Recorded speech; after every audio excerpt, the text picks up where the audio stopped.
right, so man, I hope you guys had some great discussion. Here's the deal. God is all about relationships, okay? Now you're saying, Adam, great, cool, but what does that mean for me? Well, here's what it means for you. You weren't created to do life alone. Man, you need relationships in your life. Now for some of you, that's gonna mean you need to be more intentional about having healthy relationships.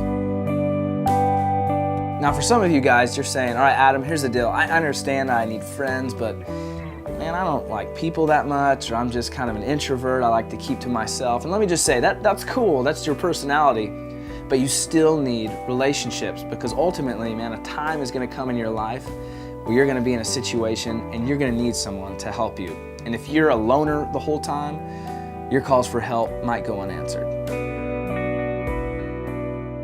Now for others of you, you've got a million friends, all right? You're loaded with friends. And for you, having healthy relationships might mean that you actually have to cut some relationships from your life because the fact is, man, you might be hanging out with some people you really don't need to be hanging out with. In fact, you find yourself doing things you probably shouldn't do. So my advice to you, sever those relationships that cause you to do things that you know God does not want you to do.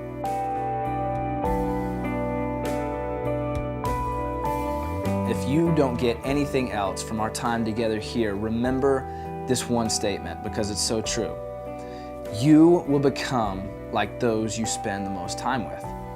Doesn't matter if you don't want to, doesn't matter if you don't think you will. The fact is, you will become like the people you hang out with. My challenge to you, examine the relationships in your life.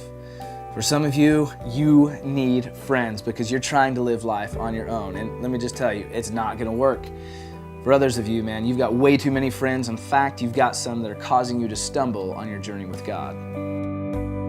You will become like the people you hang out with. Examine your relationships and choose wisely.